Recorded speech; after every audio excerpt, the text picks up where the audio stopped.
The old ones say that we crypto investors are descendants of Hercules. What's up, guys? So let's talk about prices.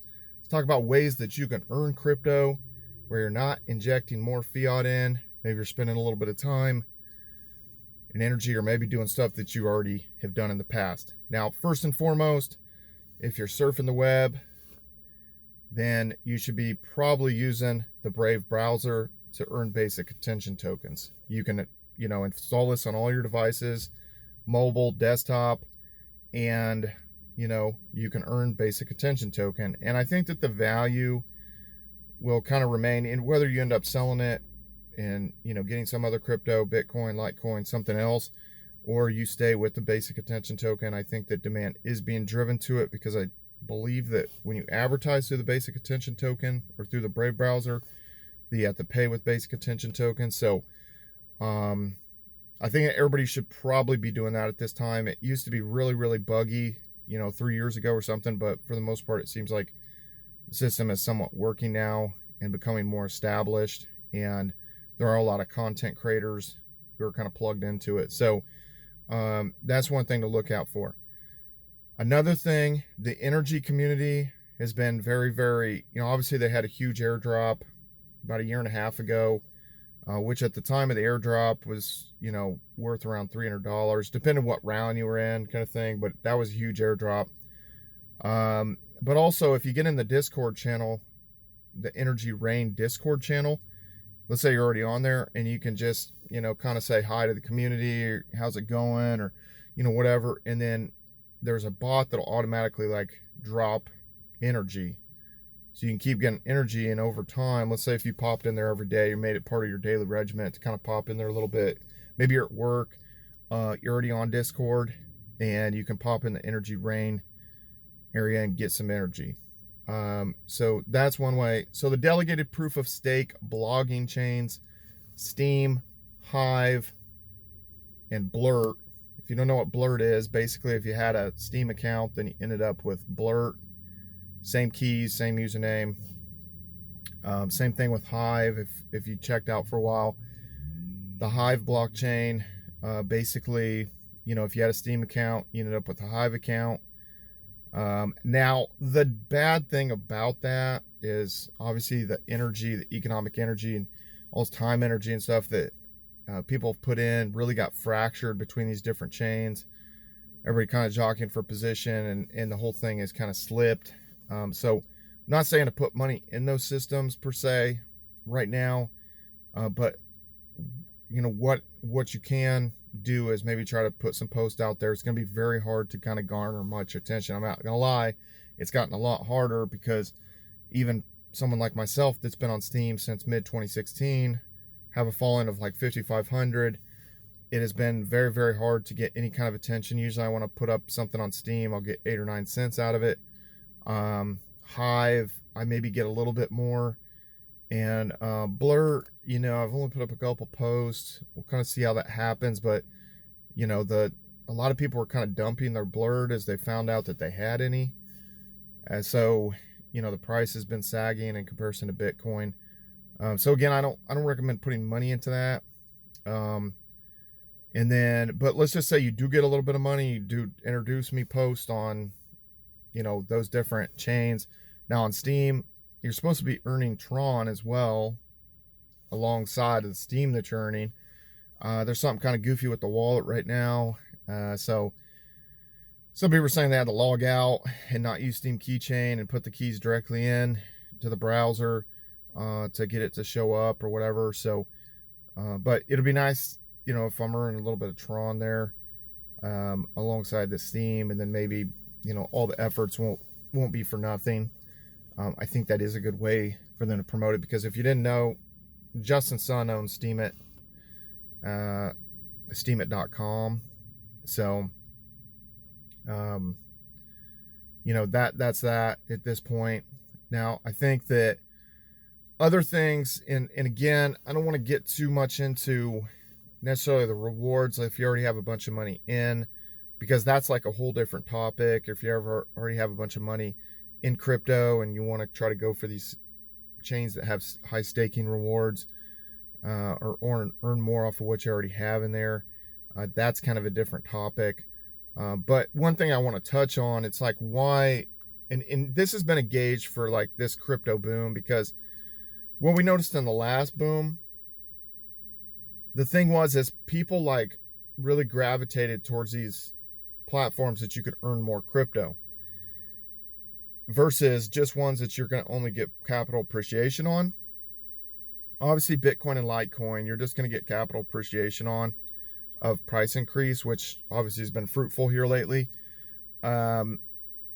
You know, so then maybe they take, you know, those earnings and then they try to dump it into something where they can like kind of, you know, replicate their, you know, basically multiply their, you know, the amount of money that they had. Like there was some calculations with Steam at one point that if you only kind of voted for yourself and kind of hogged your own vote, then you could basically, you know, double your money in like 200 days or something like that. So people then chased that and then got extra greedy, but then by getting greedy, it turned a lot of people away, and then people kind of sold their stake. And then, you know, if the value of the coin is diminishing instead of appreciating, it's easy to get caught on the other side of it, and then you kind of wasted your time. So that becomes a major issue. But I would look out for other airdrops as well. And some of the airdrops are going to maybe be something you already had, but just look out for airdrops where it's just in general, they're giving it to the community for maybe doing certain things. Sometimes it's to fill out KYC on different platforms. I always worry about that. With blockchain.com, they did one of those a couple years ago, and you got like, I don't know, $25 or $50 worth of Stellar. And then there's been various ones where they're trying to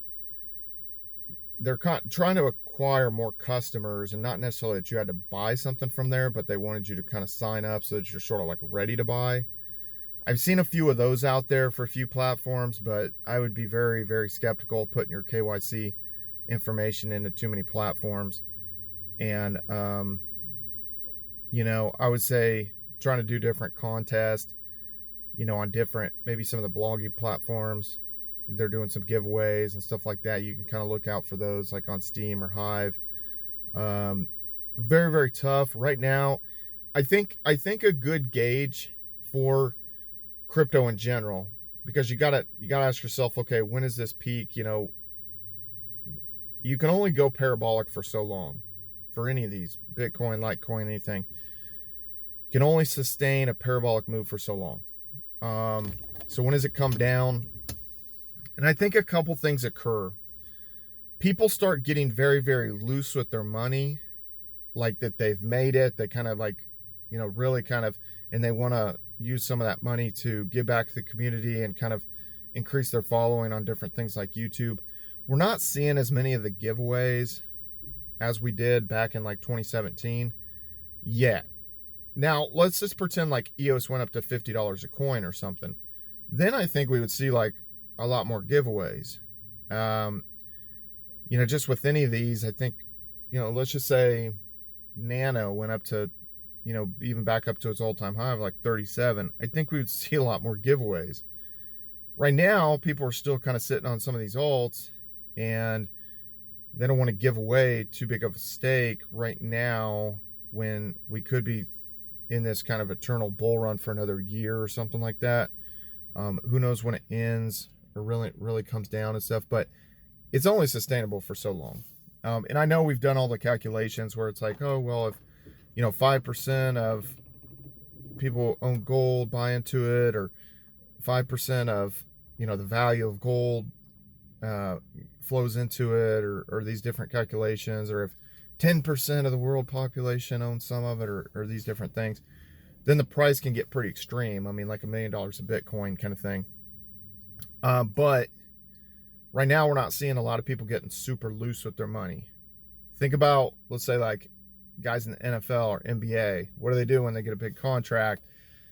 They're feeling good about themselves. They're playing well. They make it rain. And that's what people in crypto do. Things are going really, really, really well. They start making it rain. And that's kind of a prelude to the end is near, that you're only going to probably have like a month or two left. You know, it's just, You know, it's like people getting super loose. But, you know, I've had people, it's obviously people get drawn in at certain levels. At Bitcoin 20,000, I had somebody saying, oh, it's too late now. And I said, I mean, too late for what? I said, I kind of anticipate this run over the next year, that being very, very conservative, that Bitcoin will get to 50 to 65,000. That's being very, very conservative. I just don't see how it necessarily wouldn't get to 50,000. And I know some are going to say that, well, that's super low. Like other people are saying, like, you know, 200,000, 250,000. I'm just saying super, super, super conservative, 50,000. But what will happen, okay, today, like we just hit another all-time high and it's around 26,000. Well, these people telling me 20,000, oh, it's too late. Well, you know, and then I'm saying, hey, well, who told you that? Because, you know, maybe you should kind of listen to some of these other people, or, you know, I don't think so, kind of thing. And then now we're at 26. Eventually those people get drawn in, you know, and then they chase it at the wrong time. And kind of once some of those people start getting drawn in or start reaching out more, that could be a clue to kind of get out or lighten the load. But yeah, this whole situation, the whole kind of way this whole thing has is definitely went a lot different than I anticipated. But you know, with more stimulus, more money pumped into the system and everything, I guess in the end, you know, it's definitely did end up being kind of this safe haven kind of thing. And I am surprised that in some respects there still is this gravitation towards Bitcoin, when, you know, there's so many more chains that are that much more advanced, even beyond what we had in 2016, 2017. So you get this next iteration.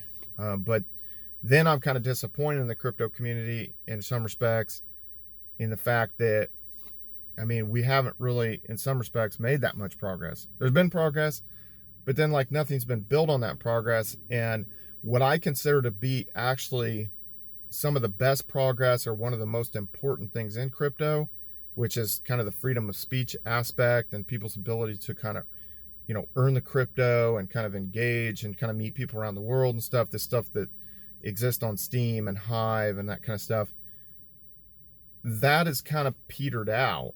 And to me, that's like actually one of the most important and most like useful applications for cryptocurrencies, that you're going to have a social media, social network that you can send money to different people on the platform. You can earn more, and you have freedom of speech, and you can't be censored, especially with everything happening with social media these days with censorship.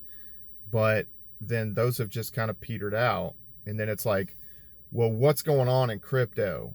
It's like everybody's just kind of chasing the next little boom, or they're chasing the next thing that they can earn more coins. It's like, I'm going to buy these coins, earn more coins. And it's like, okay, well, yeah, we were doing that kind of stuff in 2013, 2014, 2015. And it's like nothing has changed. Nothing's like been an improvement beyond this.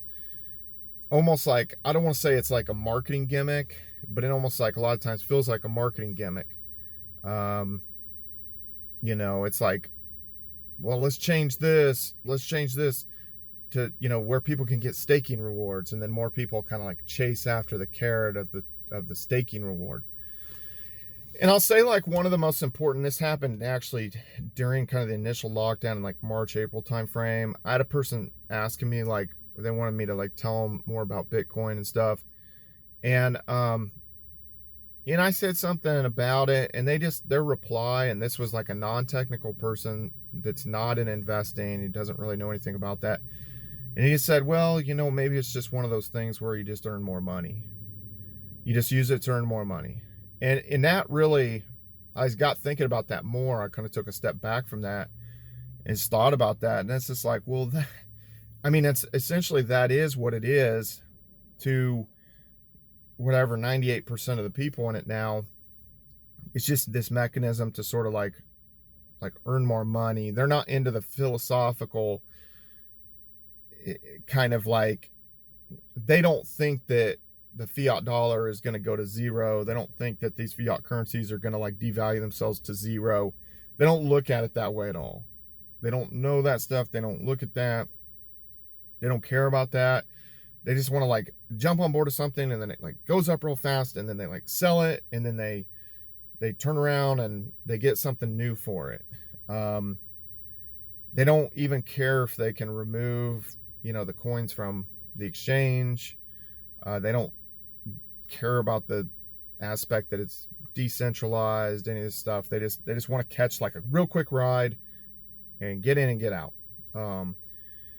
And I mean, in some ways you have to kind of think about it that way, I guess, in some respects, instead of being like steadfast to the technology. And I think that like almost like knowing too much can get a person in trouble in this industry, because let's say, looking back on it, you know, it would be a lot less stressful if, let's say, we all just like we didn't know anything about any of these different chains, and we just plug some money into Bitcoin and Ethereum and just set it and forget it. And then, you know, just wake up one day and the stuff's going parabolic. And then, you know, at whatever point, then you just kind of hit the sell button and just take the money, and just that you don't worry about this stuff on the day-to-day basis. And I guess that's another lesson, is that during the last kind of down cycle between 2013 and, you know, basically like, you know, 2014, 2015, 2016, I kind of like, it was like, man, like you can't kind of survive in this industry just like trying to stay in it and try to do anything with it. And then in this next kind of like bear market cycle, again, the same thing presented itself. The miners were getting crushed. The content creators were getting no views. It was like, once again, you could not really survive in the bear market unless you were this extremely brilliant programmer, and probably most likely you were being hired by a company who maybe like ran a huge ICO and, you know, kind of played their cards right, and were kind of like riding on like hundreds of millions or billions of dollars that they earned, you know, in doing a crowdfunding ICO in 2017, 2018. So, yeah, I mean, those are the lessons, but right now it's going to be very, very hard to like earn more crypto sort of starting from zero. And, you know, there's some others. You might look into, you know, Filecoin and See a Coin. I need to look into them a little bit more, see if kind of the common person can not only just mine, but obviously like provide, you know, earn some rewards from the cloud storage, you know, or, you know, giving up like hard drive space, kind of thing. So we'll see if that's kind of worth it. If you've got a big connection, you've got a lot of extra space, I need to look into that a little bit more. But anyway, let me know if there's any ways you guys are earning crypto where you don't have to inject a bunch of money in, and it's not necessarily a pure staking thing. So anyway, guys, I'll check you guys later. Follow me on all social media at Brian Phobos, YouTube, Instagram, Steemit, Twitter, Blurt, Hive, everywhere. See ya.